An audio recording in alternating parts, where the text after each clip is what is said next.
তো গেছিলাম আমরা চিড়িয়াখানা, তারই সেই ভিডিওর এটা হচ্ছে সেকেন্ড পার্ট।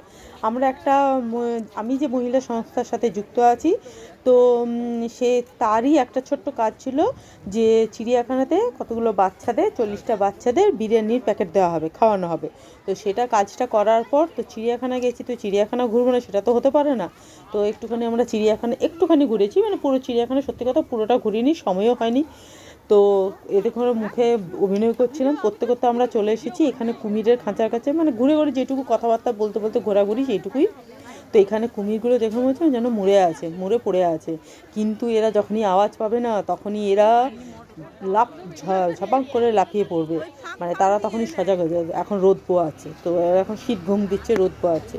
তো এই কুমিরের খাঁচার সামনে দিয়ে মানে যা যা দেখতে পেয়েছি যেতে যেতে যেটুকু আমরা যে উদ্দেশ্য রওনা হচ্ছে, এক পাক ঘুরেছি, ঘুরে তো আমরা যথারীতি বেরিয়ে গেছি। তো এইখানে হচ্ছে বিভিন্ন রকমের পোস্টার আছে এটা। আর এইখানে একটা আউল মানে পেঁচার একটা ইয়ে রয়েছে, মানে খুব সুন্দর ইয়েটা করা আছে। এটা কি সুন্দর লাগছে দেখতে। করার পর চলে এলাম, এই যে দেখতে পাচ্ছ রয়্যাল বেঙ্গল টাইগার। তো এইটা আমরা দেখছিলাম। আর সত্যি কথা বলতে মানে খুব তো ঠান্ডা নেই, আবার খুব গরমও পড়েনি। সকল জীবজন্তু আমরা দেখলাম বাইরে ঘুরে বেড়াচ্ছে।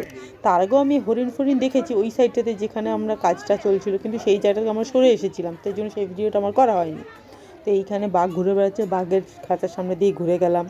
দেখার পর আমরা কথাবার্তা বলছি, প্লাস এইগুলো একটুখানি আমি ছোটো ছোটো ভিডিও করছি, প্লাস কথাবার্তাও বলছি।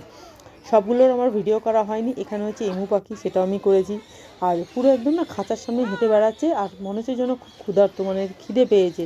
যদি কেউ মানে খাবারটা মানে পায় এরকম জন্য, যে খাবারের সন্ধানে মনে হচ্ছে খাবারের জন্য এখানে ঘুরে বেড়াচ্ছে।